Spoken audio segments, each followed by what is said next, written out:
నమస్కారం. ప్రతిధ్వని కార్యక్రమానికి స్వాగతం. 2015 సివిల్ సర్వీసెస్ పరీక్షల ఫలితాల్లో తెలుగు తేజాలు మెరిశాయి. కీర్తి చేకూరి 14వ ర్యాంకుతో తెలుగు వాళ్లలో అగ్రస్థానంలో నిలిచింది.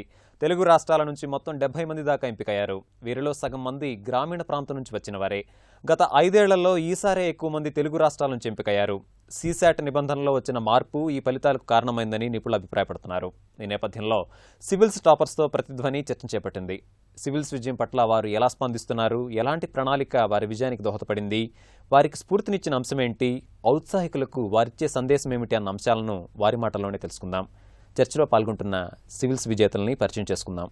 కీర్తి చేకూరి గారు సివిల్స్ 14వ ర్యాంకర్, సిహెచ్ రామకృష్ణ గారు సివిల్స్ 84వ ర్యాంకర్, విద్యాసాగర్ నాయుడు గారు సివిల్స్ 101వ ర్యాంకర్, జొన్నలగడ్డ స్నేహజీ గారు సివిల్స్ 103వ ర్యాంకర్, డాక్టర్ అలా ప్రియాంక గారు సివిల్స్ 529వ ర్యాంకర్.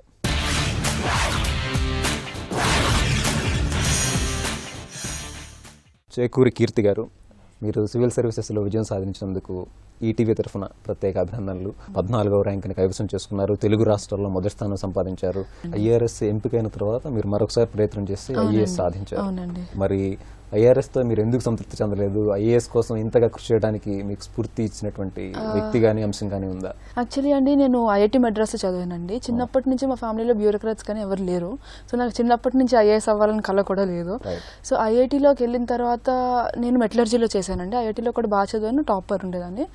సో అక్కడికి వెళ్ళాక నాకు అర్థమైంది ఏంటంటే, నేను 4 గోడల మధ్యన కూర్చుని మిషన్స్తో రీసెర్చ్ చేయడం అనేది నాకు ఇంట్రెస్ట్ కాదు అనేది first realisation. Second realisation, challenging job కావాలి, మనం ఇది చేస్తుంటే నలుగురికి ఇంపాక్ట్ఫుల్గా ఉండాలి అనేది మన పర్సనల్ సాటిస్ఫాక్షన్ ఎలాగా ఉండేది. ఏం ఫీల్డ్ చూస్ చేసుకోవాలన్న కన్ఫ్యూజన్లో నేను 3rd ఇయర్ ఉన్నానండి. ఆ టైంలో మా కాన్ఫరెన్స్ జరిగింది. So IAS officer Tamil Nadu cadre ఆయన వచ్చారు. మాట్లాడినప్పుడు అంటే ఆయన ఐఏఎస్ గురించి చెప్పడం. సో ఐఏఎస్ అంటే మీకు హ్యూమన్ ఎలిమెంట్ ఉంటుంది, జనాలతో ఇంటరాక్షన్ ఉంటుంది, మీరు ఏ చిన్న రోల్ తీసుకోండి చాలా చేయడానికి ఉంటుంది, సాటిస్ఫాక్షన్ ఉంటుంది, డైవర్సిటీ ఉంటుంది, లైఫ్ మోనోటనస్గా ఉండదు. సో చాలా ఇన్స్పైర్ చేసినాయండి. సో అప్పటికి కూడా నమ్మకం లేదు నా మీద నాకు. మరి ఐఏఎస్ అంటే చాలా పెద్దది అనే ఫీలింగ్తో. But that was a starting moment when I thought మనం ట్రై చేస్తే మనం ఎందుకు ట్రై చేయకూడదు. దట్ వాజ్ అ మూమెంట్ అనేది. తర్వాత నేను ఐఏఎస్ అనే ఎయిమ్తోనే సివిల్ సర్వీసెస్ స్టార్ట్ చేశానండి. ప్లేస్మెంట్స్కి కూడా నేను కూర్చోలేదు అప్పుడు. ఫస్ట్ అటెంప్ట్లో ఐఆర్ఎస్ వచ్చిందండి. కాకపోతే ఐఆర్ఎస్తో ప్రాబ్లం లేదు. ఇట్స్ మెయిన్లీ నా aim is IAS. So it's just that actually 3rd attempt అండి ఇది నాది. సో ఈసారి రాకపోతే కనుక ఇంకా రాయొద్దు అని కూడా నేను అనుకున్నాను. Because I'm not doing justice to IRS. So I thought, so I'm happy with IRS, but IAS remain my goal and thankfully I got it this. Ramakrishna గారు, ఇప్పటికే మీరు ఐపీఎస్గా ట్రైనీగా ఉన్నారు. మరి ఇప్పటికి 4 ప్రయత్నాలు చేసినప్పటికీ కూడా మీరు సంతృప్తి చెందకుండా పట్టుదలతో ఐఏఎస్ సాధించారు. మరి మీ పట్టుదలకు కారణం ఏంటి? స్ఫూర్తి ఎవరిచ్చారు? ఇది ఒకటి పట్టుదల కాదండి, స్ఫూర్తి కాదు, సంతృప్తి చెందకపోవటం కాదు. నాకు పరీక్షలు రాయటం అంటే సరదా. 2010లో ఎంబీఏ కంప్లీట్ చేశాను. తర్వాత నేను ప్రైవేట్ కంపెనీలో జాయిన్ అయ్యాను. I was working but I was not liking that job. So వేరే ఏదైనా డిఫరెంట్గా ట్రై చేద్దాం, ఆ రోడ్లో కాదు వేరే రోడ్లో వెళ్దాం అనుకున్నా. చిన్నప్పటి నుంచి ఏంటంటే, ఇందాక కీర్తి గారు చెప్పినట్టు ఐఏఎస్ ఐపీఎస్లో ఏం చేస్తారో తెలీదు. బట్ ఎవరిని ఏమన్నా మాట్లాడితే నువ్వు ఐఏఎస్వా ఐపీఎస్వా అని, అండ్ నువ్వు నాకు నచ్చే సినిమాలో ఐఏఎస్ ఐపీఎస్ కాకుండా ఏదైనా చిన్న జాబ్. సో ఈ ఐఏఎస్ ఐపీఎస్ ఈజ్ సంథింగ్ అని అనిపించేది. సో ఎంబీఏ తర్వాత ఓకే, ప్రైవేట్ సెక్టర్ కొంచెం బోర్ కొడుతుంది, let me try something different. Okay, civils రాద్దామని అనుకున్నాను. సో ఆ రోడ్ ఇలా వెళ్ళే రోడ్ కొంచెం ఇటు టర్న్ తీసుకున్నా. రాసాను, ఫస్ట్ అటెంప్ట్ రాశాను, ర్యాంక్ రాలేదు. Okay, I was learning things, నేర్చుకుంటున్నా, చదువుతున్నా. ఎగ్జామ్ ఇప్పుడు కూడా నాకు కరెక్ట్గా సిలబస్ మొత్తం తెలియదు. సెకండ్ అటెంప్ట్ రాశాను, ర్యాంక్ వచ్చింది. ర్యాంక్ వచ్చిందా నైస్ అనుకున్నా. 3rd అటెంప్ట్ రాశాను, మళ్ళీ పేరు కనిపించలేదు. ఫస్ట్ అటెంప్ట్ నుంచి 2వ అటెంప్ట్ కొంత నేర్చుకున్నా, 2వ అటెంప్ట్ నుంచి 3వ అటెంప్ట్ కొంచెం ఎక్కువ నేర్చుకున్నా. కానీ ఆ లిస్ట్లో నా పేరు లేదు. 2వ అటెంప్ట్ కంటే 3వ అటెంప్ట్కి నాకు తెలిసిన విషయాలు ఎక్కువ. సో ఇక్కడ విజయం అక్కడ పరాజయం అంటే, ఎక్కడికంటే నాకు అక్కడ తెలిసింది ఎక్కువ. దీని విజయం అని ఎలా అనగలం, దాని పరాజయం అని ఎలా అనగలం. అది ప్రయాణం అంతే. ఆ ప్రయాణంలో 3వ అటెంప్ట్లో పేరు కనిపించలేదు, 4వ అటెంప్ట్లో పేరు కనిపించింది, ఐఆర్ఎస్ వచ్చింది. 5వ అటెంప్ట్లో మళ్ళీ పేరు కనిపించింది, 84వ ర్యాంక్. ఓకే, ఐఏఎస్ వస్తుంది. ఓకే, ప్రతి సంవత్సరం 100 మందికి వస్తుంది, ఈ సంవత్సరం 100 మందిలో మనం ఒక్కళ్ళం. లక్షలాది మందిలో నిలిచేటటువంటి ఒక ప్రణాళిక అవసరం. మరి మీరు మిమ్మల్ని ఇంతగా ఐఏఎస్ వైపు ప్రోత్సహించినటువంటి అంశం ఏమన్నా ఉందా? నేను చేస్తున్న జాబ్ నాకు నచ్చలేదు, కొత్తది ఏదైనా ట్రై చేద్దాం అనుకున్నా. సో ఇది కొంచెం ఫ్యాన్సీగా ఉంటుంది, చెప్పుకోవడానికి బాగుంటుంది అని ఇది ట్రై చేశాను. దీంతో పాటు అటు సమాజానికి సేవ చేసే అవకాశం కూడా ఉంటుంది. That is also one of the factor, but that is not the key factor. Right. ఎందుకంటే సమాజానికి సేవ చేయాలంటే 100 రకాలుగా చేయొచ్చు. విద్యాసాగర్ గారు, 101వ ర్యాంక్ తెచ్చుకోవడంలో మీరు ఎలాంటి కృషి చేశారు, మీకు ఎవరెవరు సహాయ సహకారాలు అందించారు? ఈ విజయాన్ని నాకు ఇచ్చిన దేవుడికి, రెండవది నాకు ఎంతో తోడ్పాటునిచ్చిన నా తల్లిదండ్రులకి, మూడవది నా గురువులకి, చివరిగా నా స్నేహితులకి, వీళ్ళందరికీ ధన్యవాదాలండి. ఈ సివిల్ సర్వీసెస్ రాయాలని చాలామందికి ఉంటుంది. అయితే నాకు ఈ ఎయిమ్ అన్నది చిన్నప్పటి నుండి ఉందండి. ఓకే. ఒక 5th క్లాస్ పిల్లోడికి 6th క్లాస్ పిల్లోడికి కలెక్టర్ అంటే ఏంటో, ఎస్పీ అంటే ఏంటో తెలియదు. అయితే ఆ ఏజ్లో నాకు ఆ ఎయిమ్ ఇచ్చింది అయితే మా మదర్ అండి. మా మదర్ ఇచ్చిన ఎయిమ్ని కొద్ది వయసు వచ్చిన తర్వాత, తెలివి వచ్చిన తర్వాత నా ఎయిమ్ కింద మలుచుకోవడం జరిగింది. డెఫినెట్గా దీని ద్వారా సమాజానికి ఒక సేవ్ చేయడానికి ఒక స్కోప్ ఉంటుందని అయితే ఒక పర్టికులర్ ఏజ్ వచ్చిన తర్వాత అర్థమైన దగ్గర నుండి మా మదర్ ప్రోత్సాహం వల్ల ఆల్వేస్ ఒకటే చెప్పేవారండి, నీకు ఏదైనా కావలిస్తే నీకు నచ్చిందే చెయ్యి, నచ్చని చేయకూడదండి. బికాజ్ ఎందుకంటే మనకు ఇష్టమైన పని ఏది చేసినా సరే అది కష్టమైనా సరే సింపుల్గా వెళ్ళిపోతుంది. అది కష్టం అనిపించదు ఎప్పుడు కూడా. పక్కన ఇంటోళ్ళు ఇంజనీర్ అయ్యారని చెప్పి మనం ఇంజనీరు, ఎదురింటమ్మాయి డాక్టర్ అయిందని చెప్పి మనం డాక్టరు, లేకపోతే నాకు ఐఏఎస్ వచ్చిందని చెప్పి ఐపీఎస్ వచ్చిందనో మీరు ఐఏఎస్ ఐపీఎస్ కాదండి. ఎందులో ఉన్నా మన గివ్ యువర్ 100% అన్నదే మా ఫాదర్ నాకు నేర్పించారండి. స్నేహ్ గారు, మీరు సిఏలో విజయం సాధించున్నారు. చాలా ఎక్కువ మంది సిఏ వైపు వెళ్ళాలి అని చెప్పి అనుకుంటారు. అలాంటిది మీరు మొదటి ప్రయత్నంలో సిఏలో విజయం సాధించి మళ్ళీ ఐఏఎస్ వైపు వచ్చారు. ఈ ప్రయాణం సులభంగానే జరిగిందా? సిఏలో మీరు సాధించినంత సులభంగా మీరు 103వ ర్యాంక్ సంపాదించగలిగారా? ఫ్రాంక్గా చెప్పాలంటే సిఏ నాకు కొంచెం ఈజీగానే అనిపించిందండి, ఎందుకంటే అది ఫిక్స్ సిలబస్ ఉండింది. అండ్ అఫ్ కోర్స్ ఇప్పుడు ఇది చెప్తుంటే సిఏ కష్టం అని చెప్పే వాళ్ళు చాలా మంది ఉంటారు. పాస్ అయ్యని చెప్పట్లేదండి, కాకపోతే సిఏలో దేస్ లిమిటెడ్ సిలబస్. అంటే నేను టీచ్ చేసేదాన్ని కూడా సిఏ పాస్ అయిన తర్వాత. So I use to teach CA students, so I know how that system works. And అక్కడ నుండి ఇప్పుడు 4th అటెంప్ట్లో వచ్చిందండి. And I wouldn't say this is easy, ఎందుకంటే I feel it's 95% hard work, 5% డెఫినెట్గా లక్ ఫ్యాక్టర్ అనేది ఉందండి. లాస్ట్ ఇయర్ నాకు మెయిన్స్ అంటే మొత్తం 8 మార్క్స్ పోయింది, కట్ ఆఫ్ మిస్ అయింది. So I got in the reserve list. కొంచెం ఇంటర్వ్యూలో ఎక్కువ మార్క్స్ వచ్చి నేను సరిగా పేపర్ రాస్తుంటే I would have been in some service last year itself. So I feel there some luck factor involved in this. And it's not an easy journey, but it can be attained. కాకపోతే కొంచెం hard work, smart work and luck and consistency ఉండాలి. ఒకటండి, సివిల్స్కి వచ్చే ముందు నేను అందరికీ చెప్పాల్సింది ఏంటంటే స్ట్రాంగ్ బ్యాకప్ ఒకటి ఉండాలండి. బికాజ్ మనం అటెంప్ట్స్ పెరిగే కొద్దీ వెనక్కి వెళ్ళాలంటే ఏది బ్యాకప్ లేకపోతే చాలా కష్టంగా ఉంటుంది. సో చిన్నప్పటి నుండి అన్నట్టు నాకు సివిల్స్ అనేది ఒకటి ఉండేది, బట్ తర్వాత అంటే బ్యాకప్ ఉండాల్సింది అని నేను స్ట్రాంగ్గా బిలీవ్ చేశాను. సిఏ ఏమో మా నాన్నగారు కూడా సిఏ, సో అక్కడ నుండి ఇన్స్పిరేషన్. అండ్ సిఏ అయిన తర్వాత I don't want to settle just as because అయిన తర్వాత you know what to do next అని. సో అప్పుడు ఎంబీఏ అన్నా లేకపోతే ఇటన్నా ఉండింది. అండ్ ఆల్సో నాకు కొన్ని ఎన్జిఓస్తో అసోసియేషన్ ఉండడం వల్ల I realise that this much more in government sector that could be done.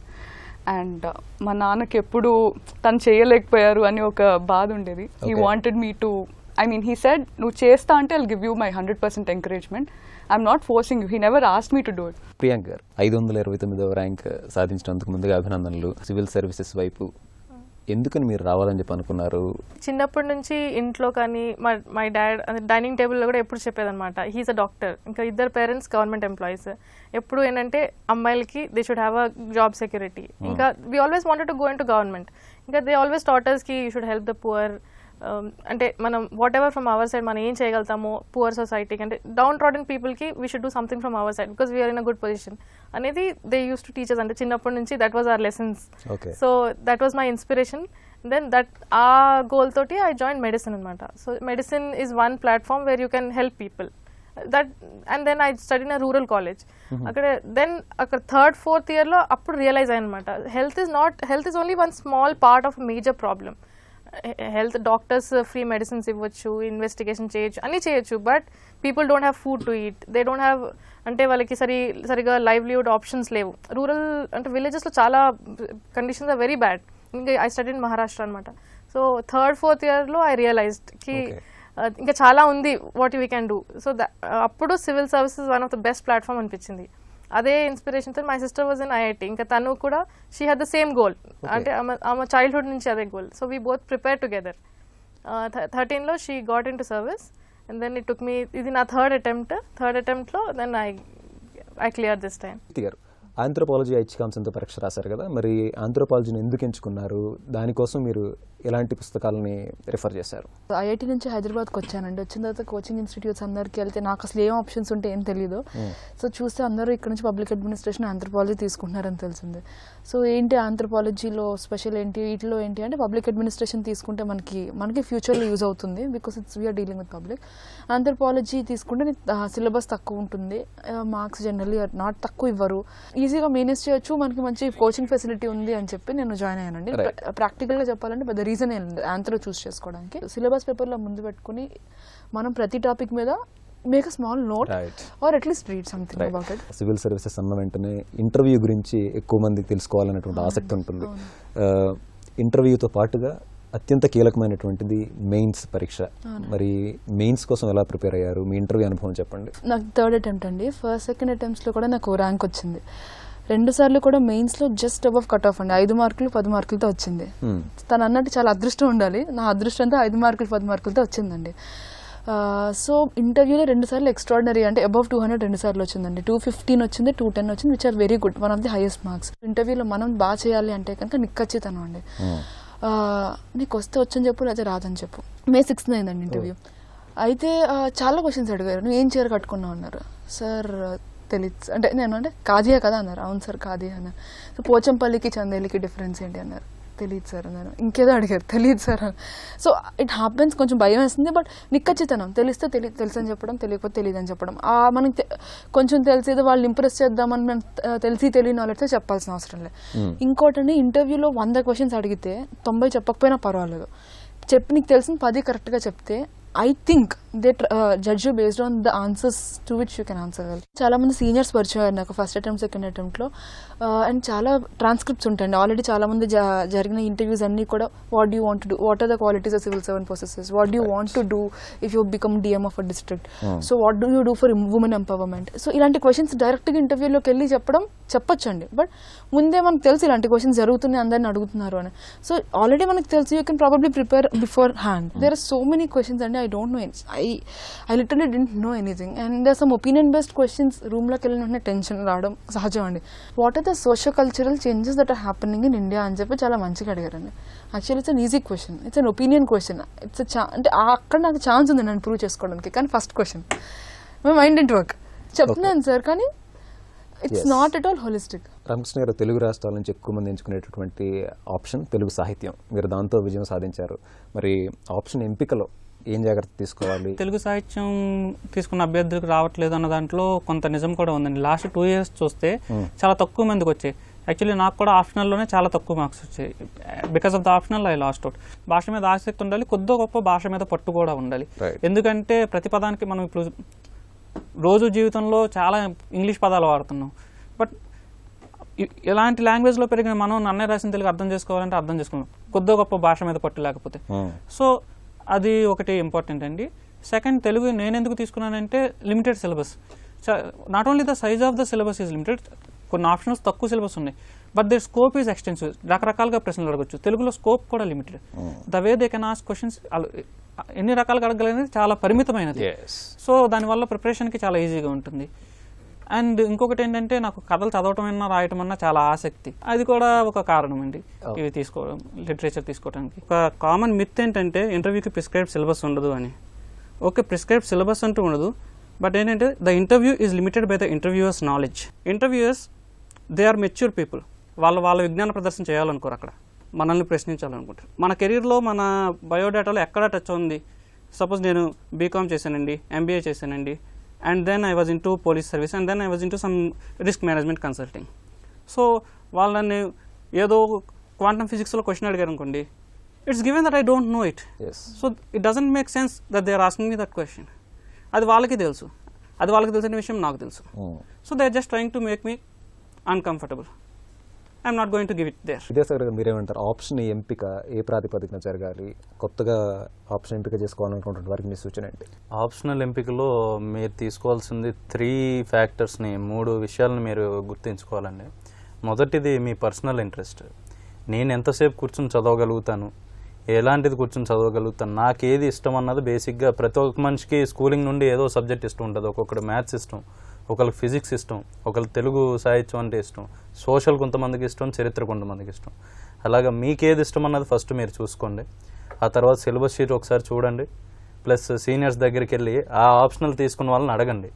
ఇలా తీసుకుంటే పోయినసారి ప్రశ్నలు ఏ సరళలో వస్తున్నాయి, మీకు ఆ సరళి సరిపోతుందా లేదా, ఆ విధమైన సరళలో మీరు ఎక్కువసేపు చదవగలరా రాయగలరా అన్నది చూసుకోండి. ఫస్ట్ది దీంట్లో ఏంటంటే ఆసక్తి అండి, మీ ఆసక్తి. రెండోది ఏంటంటే మంచి ఉపాధ్యాయుడు కానీ టీచర్ కానీ, ఆ టీచర్ మంచి వాళ్ళు అవైలబుల్ ఉండటం అన్నది అందరికీ దొరకదండి, అది ఒక అదృష్టం లాంటిది. నా వరకైతే హిస్టరీకి మా సార్ సీనయ్య గారు చెప్పబట్టి నాకు బాగా దాంట్లో కలిసి వచ్చిందని చెప్పి నేను అనుకుంటాను. మూడవది వచ్చేసి మీకు అవైలబిలిటీ ఆఫ్ మెటీరియల్. ఆ మెటీరియల్ మీకు ఎక్కడైనా అవైలబిలిటీ ఉంటుందా, ఇంటర్నెట్లో చూసుకుంటే నాకు అది దొరుకుతుందా, లేకపోతే బుక్ షాప్కి వెళ్తే నాకు దొరుకుతుందా. సగటు విద్యార్థి ఎక్కువసేపు తిరగకుండా ఊరికనే ఆన్లైన్లో ఫ్లిప్కార్ట్లో కానీ దేంట్లో ఎత్తుక్కోకుండా ఎక్కడికి వస్తే అక్కడికి వెళ్ళి దొరికే మెటీరియల్ ఉండటం అన్నది కూడా ఒక ఆప్షన్ అది చాలా ఇంపార్టెంట్. ఈ 3 ఫ్యాక్టర్స్ తీసుకోండి, కానీ basic thing is your personal interest. Me mains preparation ఎలా చేస్తున్నారు? విస్తృతంగా పేపర్ 1, పేపర్ 2, పేపర్ 3 ఇలా ఉన్నటువంటి వాటిల్లో వీటికి సంబంధించినటువంటి వ్యూహం ఏంటి? రాయటం అన్నది నాకు ఎక్కువగా ఇష్టం అండి. ఇన్స్టెడ్ ఆఫ్ లెర్నింగ్ నాకు బుక్స్లో రాసుకుంటాం అన్నది ఎక్కువ ఇష్టం. అది మన నోట్స్ అన్నది స్ట్రక్చర్డ్గా ఉండాలని నేను భావిస్తాను. ఎప్పుడు కూడా నేను రాసుకునే నోట్స్ నా దృష్టిలో 10 సంవత్సరాల తర్వాత చదివినా కూడా ఆ నోట్స్ మనతో మాట్లాడుతున్నట్టు ఉండాలి. మనం ఇంకొక నోట్స్ చదువుతున్నట్టు మనకు కొత్తగా అనిపించకూడదు. The first thing. Second thing is దేంట్లో అయినా సరే మనకి కరెక్ట్గా ఒక పాత్రలో వెళ్ళాలంటే మనకి నిజాయితీ ఉండాలి. You should be true to your self. నేను ఎప్పటికప్పుడు వీక్లీ ఏం చేశానన్నది ఒక దగ్గర రాసుకుని అది కరెక్ట్గా చేస్తున్నానా లేదా, ఈ లెక్కను చూస్తే ఈ సబ్జెక్ట్కి ఇంకెన్ని డేస్లో కంప్లీట్ చేయగలుగుతా, వాట్ ఈజ్ మై కెపాసిటీ, ఏ లెవెల్కి పెంచుకుంటే ఈ సబ్జెక్ట్ తొందరగా అవుతుంది. ప్రీవియస్ పేపర్స్ చూసి చాలామంది చేసే తప్పు ఏంటంటే ఓన్లీ ఏదో ప్రీవియస్ పేపర్స్ చేస్తా గడిపేస్తారు. ప్రీవియస్ పేపర్స్ అన్నవి మనం చేసుకున్నాను కాదు, ఎందుకంటే ఇదేమీ 10th class exam inter exam కాదు. పాత పేపర్లన్నీ ఒకసారి తిరిగేస్తే దాంట్లో ఇవ్వడానికి. This is a test of assessing the person. So బేసిక్గా దీంట్లో అనాలిసిస్ అన్నది ముఖ్యం అండి. దీనికోసం ట్రెండ్ తెలుసుకుంటానికి ప్రీవియస్ పేపర్స్ చూస్తే at the same time current affairs follow అవుతా హాలిస్టిక్గా నోట్స్ ప్రిపేర్ చేస్తాం. బేసిక్గా ఇంటర్వ్యూ అన్నది I think it's a test of A persons honesty. ఇందాక చెప్పినట్టు కీర్తి గారు చెప్పినట్టు మనకి రానిది వచ్చినట్టు చూపెట్టుకుంటాం అన్నది తప్పు. ప్లస్ చెప్పినట్టు always something is limited for every person. No person will know everything under the sun. So basic thing is మనకి మనం హానెస్ట్గా ఉంటే they want honest people, because a honest and hard working person can always be an efficient person. Exactly. Efficiency లేకపోయినా తెచ్చుకోగలరు అతను. కాబట్టి in interview they are looking for that. నాకు వచ్చిన ప్రశ్నలు వచ్చేసి ఫస్ట్ ఏపీ తెలంగాణ ఇష్యూ మీద అడిగారు. బేసిక్గా బైఫర్కేషన్ ఎట్లా అయిందన్న దాని మీద. ఇక్కడ మీకు తెలుసా తెలీదా అన్నది కాదండి, మీకు తెలియకపోతే తెలియదని చెప్పి తెలిసింది ద బెస్ట్ పాసిబుల్ ప్రజెంటేషన్ ఇవ్వగలగటం అన్నది ముఖ్యమండి. స్నేహజ గారు కామర్స్ ఆప్షన్గా ఉన్నారు, మరి ఆప్షన్ ఎంపికలో అంటే నాకు సిఏ సిలబస్ ఇందులో మెజారిటీ ఓవర్లాపింగ్ ఉండదు కాబట్టి నేను కామర్సే తీసుకున్నాను అండి. బట్ ఒకటి ఏంటి అంటే డెఫినెట్గా తను చెప్పినట్టు ఇంట్రెస్ట్ ఉండాలి అండ్ టీచర్స్ ఉండాలి. అండ్ మోస్ట్ ఇంపార్టెంట్లీ మనకు సపోజ్ ఒక టెస్ట్ రాస్తే ఎవాల్యుయేట్ చేసి మనకి ఏంటి తప్పులు అని చెప్పడానికి కూడా ఒకళ్ళు ఉండాలండి. ఎందుకంటే ఇప్పుడు నేను సిఏ ప్రొఫెషనల్ ఎగ్జామ్గా రాస్తాను, ఇది యూపీఎస్సీలో రాయడం డిఫరెంట్ అప్రోచ్ ఉంటుంది. సో మనకి ఎవరైనా ఎవాల్యుయేట్ చేసి చెప్పడానికి ఉంటే కనుక definitely that should help us అండి. ఎగ్జామ్కి సంబంధించినంత వరకు ఇంటర్వ్యూ ఎంత ముఖ్యమో ముందున్నటువంటి 2 దశలు కూడా అంతే ముఖ్యం. ఒక్క మార్కు రాకపోయినా సరే ప్రిలిమ్స్లో అపజయం చెందొచ్చు.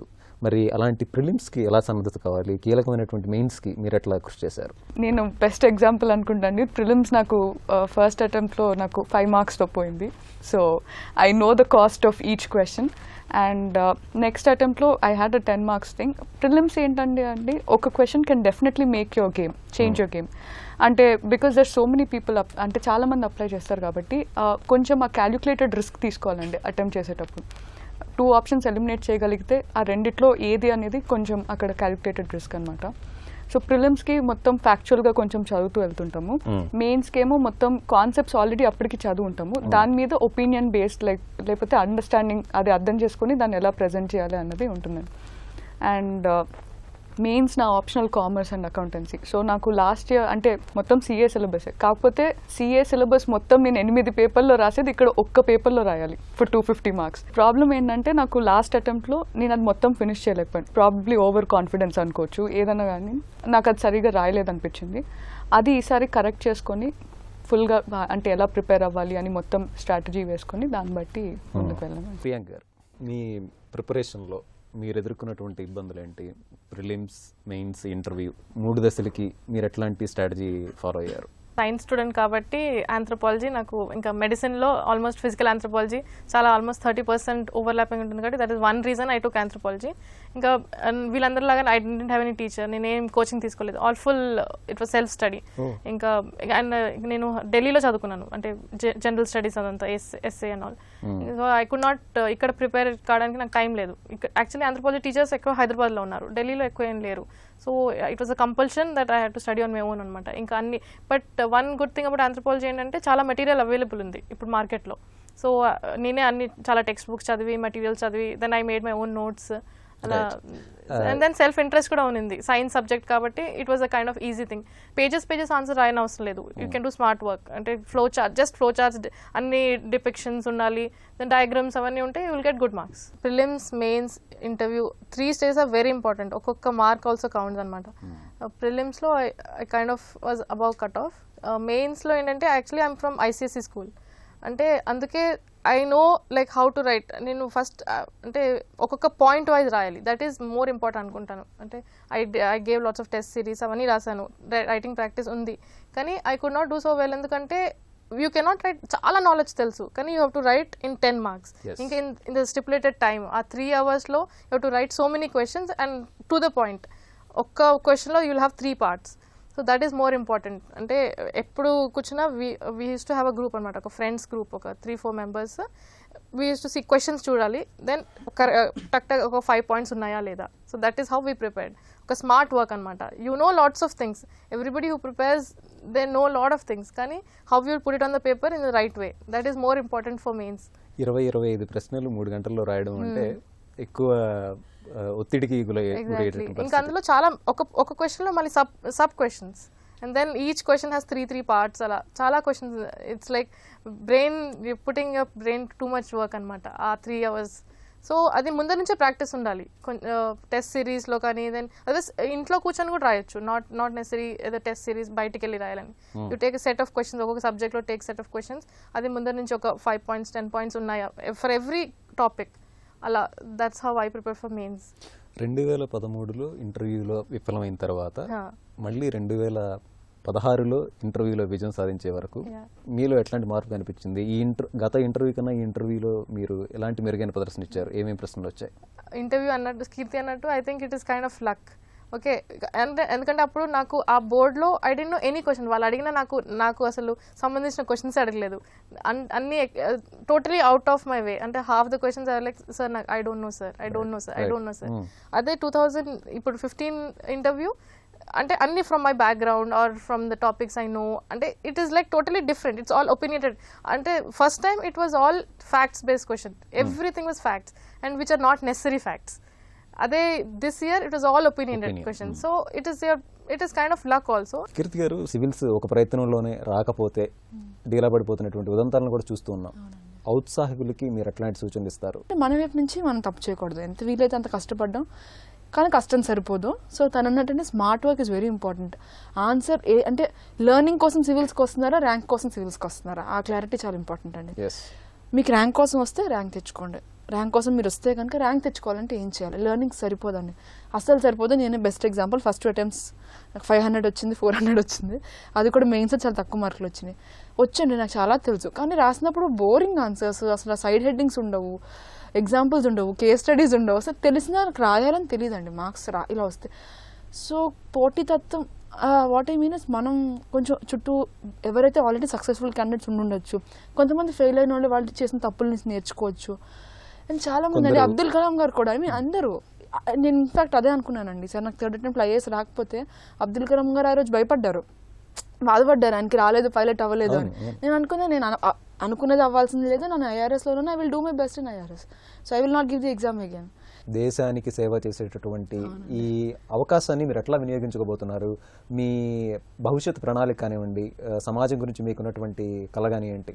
సమాజ సేవ చేయాలంటే సివిల్స్ ఒకటే కాదు, కాకపోతే మనకు చాలా ఆపర్చునిటీ ఉంది, అథారిటీ ఉంది, రెస్పాన్సిబిలిటీ ఉంది, ఎగ్జాక్ట్లీ చాలా చేయగలం. అండ్ మనం తీసుకునే డెసిషన్స్ వల్ల చాలా మందికి మంచి కూడా జరుగుతుందండి.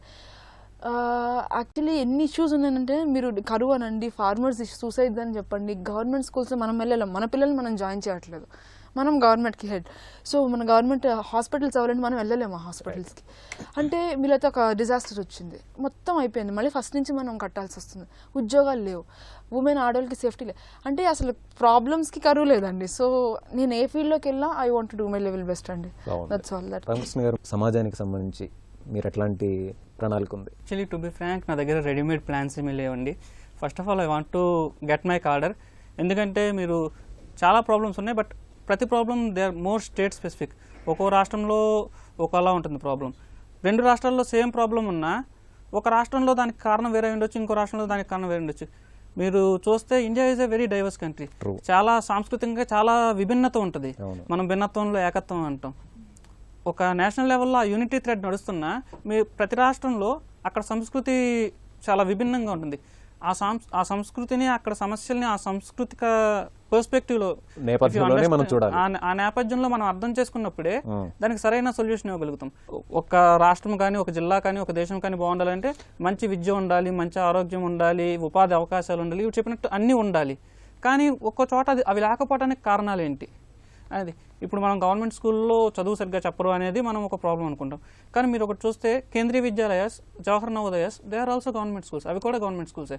మీరు చూస్తే లైక్ నా ప్రిపరేషన్లో most of my friends for from Rayalaseema నుంచి వచ్చిన నా ఫ్రెండ్స్ అందరూ they are from Jawahar Navodayas, they are in the services. Government school నుంచి వచ్చిన వాళ్ళు ఏదో they from Jawahar Navodayas are Kendriya Vidyalayas. ఆ స్కూల్స్లో ఆ స్టాండర్డ్ మెయింటైన్ చేయగలుగుతున్నారు, but we're not able to maintain the standard in state government schools. What is the problem? ఇప్పుడు civil సర్వీసెస్లో రావాలి అనుకున్నటువంటి వారికి, లేదా ఆల్రెడీ ఉండి వైఫల్యం చెంది నిరాశలో ఉన్నటువంటి వారికి మీరేం చెప్పదలుచుకున్నారు? విజయం అనేది నేను ఇందాక చెప్పినట్టు మనం చాలా we define it in very narrow terms. విజయం, వైఫల్యం అనేది ఒక పరీక్ష రాసాం, నా జీవితం ఈ పరీక్షతో ఎండ్ అయిపోదండి. 5 అటెంప్ట్లో వచ్చింది, రాకపోయింటే 6 అటెంప్ట్ రాసేవాడిని, రాకపోయింటే వేరే జాబ్ చేసాం, ఐపీఎస్లో కంటిన్యూ, అది నచ్చకపోతే ఇంకోటి చేసేవాడిని. అని ఒక మనిషిగా నాకున్న వర్త్ నాకు ఉంటుందండి. అది ఒక పరీక్ష, ఒక ఉద్యోగమో నా వర్త్ని డిఫైన్ చేయదు. సో ప్రతి మనిషికి ఆ ఇండివిజువల్ వర్త్ అని ఉంటుంది, దాన్ని గుర్తించాలి. సో మన ఎబిలిటీ ఏంటి, మనకి ఏది నచ్చుతుంది అనేది మనం చూడండి. నేను చాలామంది చెప్తాను, actually I'm a very very big fan of Pawan Kalyan garu. So ఆయన్ని స్ఫూర్తిగా తీసుకుని నేను సినిమా నటన అవ్వాలంటే నాకు నటన రాదు, నాకేం రాదు. సో నేను అది అవ్వలేను. నాకు వచ్చింది ఏంటి, చదువుకోవటం, పరీక్ష రాయటం, ఇలా ఆలోచించగలగటం.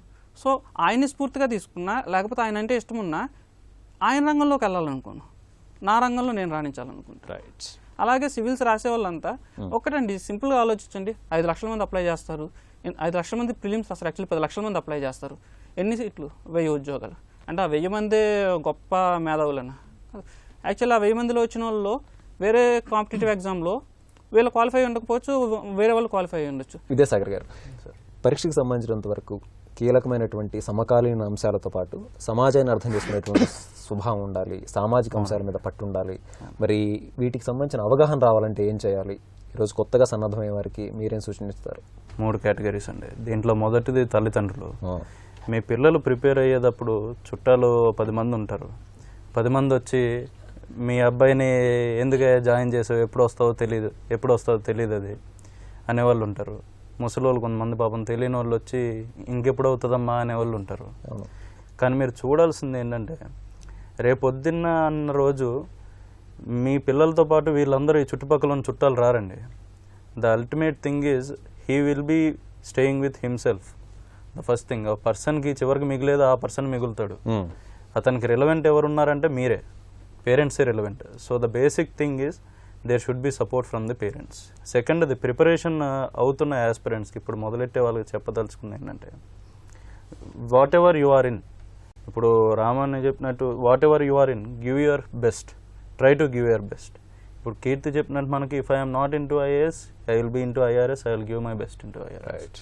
So whatever you are best, whatever you like it, you do that, give your best, definitely you will succeed in whatever you do. అయిపోయిన వాళ్ళకి నేను చెప్పదలుచుకుంది ఏంటంటే అండి, డెఫినెట్గా ఇందాక రామ్ అన్నట్టు మనకి ఈ సెలెక్ట్ అయ్యే 1000 మందే గొప్ప కాదండి. ఈ సెలెక్ట్ అయిన 1000 మంది లాస్ట్ ఇయర్ ఫెయిల్ అయిన వాళ్ళు దీనిలో సగం మంది ఉంటారు. నెక్స్ట్ ఇయర్ మళ్ళీ వీళ్ళే రాస్తే వీళ్ళలో సగం మంది పాస్ అవ్వకపోవచ్చు. ఒక పరీక్ష అనేది ఒక విద్యార్థికి కానీ ఒక మనిషికి కానీ అతని మేధస్సుకి అనేది ఇది కొలమానం కాదు. మీ టాలెంట్ ఏంటన్నది మీరు గుర్తించండి, దాంట్లో మీ 100% ఇవ్వండి. Definitely you will succeed in whatever you go. The knowledge you gain, దొరలు దోచుకుపోరు దొంగలు ఎత్తుకుపోరు అన్నారు. అది మన తెలివితేటలు అండి. అది తెలివితేటలు అన్నది మనిషికి చివరి వరకు ఉంటాయి. సునీత గారు, పరీక్షకు సంబంధించినంత వరకు ఒత్తిడిని అధిగమించి ఒక్కొక్క దశ వెళ్ళి చివరిలో విజయం సాధించకపోతే తీవ్ర అసంతృప్తి ఉంటుంది. ఒక్కొక్కసారి మొదట్లో వైఫల్యం చెందినా సరే దాని నుంచి తేరుకోవడం కష్టం అవుతుంది. ఇలాంటి సందర్భాల్లో ఎలా మనల్ని మనం బ్యాలెన్స్ చేసుకోవాలి? కీలకంగా సివిల్ సర్వీసెస్ కాకుండా ప్రత్యామ్నాయ కెరీర్ ఉండాల్సినటువంటి అవసరం ఏ మేరకు ఉంది? ఒకటండి, డెఫినెట్గా ఒక స్ట్రాంగ్ బ్యాకప్ అనేది ప్రత్యామ్నాయ కెరియర్ ఉండాలండి. ఎందుకంటే ఇది చెప్పినట్టు 4 అటెంప్ట్లో 6 అటెంప్ట్లో ఎన్నో ఉండుండొచ్చు. మనం మేబీ వేరే దానికి we're very good in that. So ఇది రాకపోయినా అందులో చేయడానికి అది ఒకటి బ్యాకప్ ఉంటే మనకు అది స్ట్రెంగ్త్ ఉంటుందండి. సరే ఇది రాకపోయినా మనం అది చేసాము, ఇది ఎందుకు చేయలేమో అని ఒక బలం ఉంటుంది. సెకండ్, ఓకే ఫెయిల్యూర్ ఉన్నప్పుడు బాధ అనిపిస్తుందండి, మనం అన్ని చేసాము ఇది ఎందుకు చేయలేకపోయామో అని బాధ ఉంటుంది. కాకపోతే దాన్ని ఎంత తొందరగా మనము ఓవర్కమ్ చేస్తే అంత మంచిది. అండ్ ఈ ఓవర్కమ్ చేయడానికి మనకు డెఫినెట్గా పేరెంట్స్ ఫ్రెండ్స్ సపోర్ట్ లేకపోతే అవ్వదండి. పేరెంట్స్ ఎమోషనల్ ఫైనాన్షియల్ ఎలాంటి సపోర్ట్ అయినా వాళ్ళు డెఫినెట్గా ఉండాలి. ఎందుకంటే ఒకటి ఇది 1 year లాంగ్ ప్రిపరేషన్. సో చేసేటప్పుడు అనిపిస్తుంది మన ఫ్రెండ్స్ అందరూ ప్రైవేట్ సెక్టర్లోనో లేకపోతే వాళ్ళు సెటిల్ అయిపోయి దెల్ బి అన్ని ఎక్కడ చూసినా వాళ్ళ పిక్చర్స్ అలా ఉంటాయి. వాళ్ళు ఎంత సెటిల్ అయిపోయారు, మనం టాపర్స్ అయ్యి కూడా మనం ఎందుకు ఇక్కడ ఇంకా సెటిల్ అవ్వలేదు అని ఒక అనిపిస్తుంది. But at the end you should keep reminding your self అసలు ఎందుకు వచ్చాము ఇందులోకి, what is your ultimate goal. And అలాంటి టైంలో మీ పేరెంట్స్ కూడా they should constantly support you. తను చెప్పినట్టు జనం ఎన్నైనా అంటారండి, ఎందుకు సీఏ అయిపోయింది కదా ఎందుకు దీంట్లోకి అండ్ అనేవాళ్ళు చాలామంది ఉన్నారు. ఇవాళ వాళ్ళే మళ్ళీ ఫోన్ చేసి కంగ్రాట్స్ చెప్పే వాళ్ళు కూడా ఉంటారు. బట్ ఎవరు ఉన్నా లేకపోయినా మన గోల్ ఏంటి, మన పేరెంట్స్ మనకి ఎంతవరకు సపోర్ట్ ఉంది అనేది ఇంపార్టెంట్. ప్రియాంక గారు, గ్రామీణ ప్రాంతం నుంచి వచ్చి విజయం సాధించాలని చెప్పి ఆకాంక్ష వ్యక్తం చేసేటువంటి వారికి మీ సూచన ఏంటి? కొత్తగా సిద్ధమయ్యేటువంటి వారికి మీరేమి సలహా ఇస్తారు? ఈవెన్ రూరల్ ఏరియాస్లో కూడా పీపుల్ అంటే students should not get discourage. చాలా మంది అనుకుంటారు సిటీస్లో ఉండి న్యూస్ పేపర్స్ కానీ చాలా అంటే ఫెసిలిటీస్ ఆర్ దేర్, కానీ రూరల్ ఇప్పుడు చాలా మంది యాక్చువల్లీ రూరల్లో చదివిన వాళ్ళకి ఇంకా బేసిక్స్ చాలా స్ట్రాంగ్ ఉన్నాయి కంపేర్ టు సిటీస్. ఇప్పుడు వాళ్ళు చాలా మంది దే ఆర్ ఇంటూ సర్వీసెస్. మా ఫ్రెండ్స్ కానివ్వండి అందరు జెడ్పిహెచ్ఎస్ అంటే గవర్నమెంట్ స్కూల్స్లో చదివిన వాళ్ళు, రూరల్ చదివిన వాళ్ళు they have strong basics. So వాళ్ళు ఆ బేసిక్స్తోని they can go much ahead. So they should not get discourage. ఇప్పుడు ఇంటర్నెట్ కానీ media there is lots of, ఇప్పుడు సిటీస్కి వచ్చి చదవాలన్నంత there is no necessity. Just by ఫోన్లో ఇంటర్నెట్ కానీ if you have access to whatever is happening around us. Mainly civil services అంటే ఏంటి, మన చుట్టూ ఏమవుతుంది మన సొసైటీలో కానీ ఇండియాలో వరల్డ్లో ఏమవుతుంది, వాట్ ఎవర్ మన చుట్టూ అవుతుందో మనకి ప్రతి దాని గురించి ఒక ఒపీనియన్ కానీ we should be aware of everything. ఇంకా ఇదొకటి plus hard work also is not anybody's own. ఎవరు హార్డ్ వర్క్ చేస్తే ఇట్ ఈస్ ఫర్ దెమ్. కీర్తి గారు, మానసికంగా డౌన్లో ఉన్నప్పుడు మిమ్మల్ని మీరు మోటివేట్ చేసుకోవాలంటే ఎవరిని స్ఫూర్తిగా తీసుకుంటారు? అట్లానే మీరు ఎవరికి తప్పనిసరిగా ఈ విజయం నేపథ్యంలో థ్యాంక్స్ చెప్పాలనుకుంటున్నారు? స్ఫూర్తి అంటేనండి ఇలా అబ్దుల్ కలాం నేను చాలా మంది ఉన్నారండి. ఫెయిల్యూర్ అనుకుంటాం ఆ స్టేజ్లో. నాకు ఈసారి ర్యాంక్ రాకపోతే నేను ఎన్నో అనుకున్నాను, ఐఏఎస్ రావాల్సింది రాలేదు, ఇలా మనకు ఉంటాయి డౌన్ అయినప్పుడు. చాలామంది పీపుల్ సత్యనాథల్లా గారు, అబ్దుల్ కలాం గారు, అంటే నేను బేసిక్గా అందరితో మాట్లాడితే చాలామంది ఫెయిల్యూర్స్ అయ్యారు. It's nothing new, that is one. నాకు దేవుడి మీద నమ్మకం ఎక్కువ అండి. సో ఏది జరిగినా మన మంచికే అన్న ఫీలింగ్ నేను పెట్టుకుంటే నాకు కొంచెం ధైర్యం వస్తుంది ఆ మూమెంట్లో. సో నేను అది పెట్టుకుంటాను. రామకృష్ణ గారు, మొదటిసారి ఇప్పుడు ఇంటర్మీడియట్ స్టేజ్లో, డిగ్రీ స్టేజ్లో, గ్రాడ్యుయేషన్లో ఉండి సివిల్స్కి ఏం చేయాలని చెప్పి అనుకుంటున్నారు? ఇలా కొత్తగా ఇప్పుడే ప్రిపరేషన్ ప్రారంభించేటువంటి వారికి మీరు ఒక్క మాటలో ఏం చెప్తారు? ఫస్ట్ అసలు ప్రిపరేషన్ స్టార్ట్ చేసే ముందు మీరు ఎందుకు రావాలనుకుంటున్నారు? ఇందాక కీర్తి గారు చెప్పినట్టు ర్యాంక్ కోసం రావాలనుకుంటున్నారా, నేర్చుకోవడం కోసం రావాలనుకుంటున్నారా? అండ్ ర్యాంక్ కోసం కావాలనుకుంటే ర్యాంక్ వచ్చాక ఏం చేస్తారు? మేబీ సొసైటీలో హోదానా, ఆ హోదా ఇచ్చే 10 ఉంటాయి, వాటిలో ఇదేందుకు చూస్ చేసుకుంటున్నారు? ఇందాక చెప్పినట్టు సమాజ సేవకు కూడా చాలా మార్గాలు ఉన్నాయి. ఈవెన్ సివిల్ సర్వీసెస్ కంటే రాజకీయాలు ఇంకా మంచి మార్గం, అది చేయలేను ఇది చేయగలను, సో నాకు ఇది సెట్ అయిందని తీసుకున్నాను. అలాగే వాళ్ళు కూడా వాళ్ళకున్న ఆప్షన్స్ ఏంటో ముందు జడ్జ్ చేసుకుని అందులో బెస్ట్ ఆప్షన్ అన్నది చూస్ చేసుకుని అప్పుడు రంగంలోకి దిగితే it would be more help. Vidyasagar, గ్రాడ్యుయేషన్లో ఉన్న వాళ్ళకి ఏం చెప్తారు మీరు? I think this is the first big forum which came in my వే.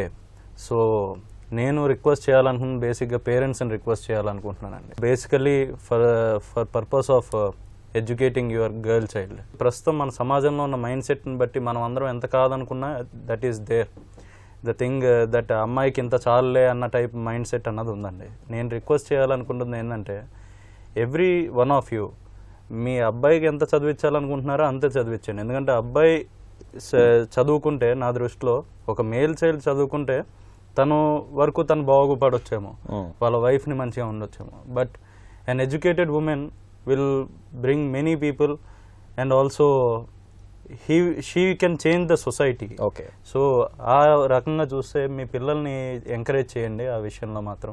స్నేహజ్ గారు, రేడియేషన్లో ఉన్న వాళ్ళు కానివ్వండి, ఇప్పుడే సివిల్స్ని ప్రిపరేషన్ ప్రారంభించాలంటే స్ట్రాటజీ ఎట్లా ఉండాలి? స్ట్రాటజీ కంటే ముందు ఒకసారి సెల్ఫ్ అసెస్మెంట్ అనేది కావాలండి. బికాజ్ ఆ సెల్ఫ్ అసెస్మెంట్ అంటే మనం దీన్ని చేయగలుగుతామా లేదా అని ఒకటి ఉండాలి.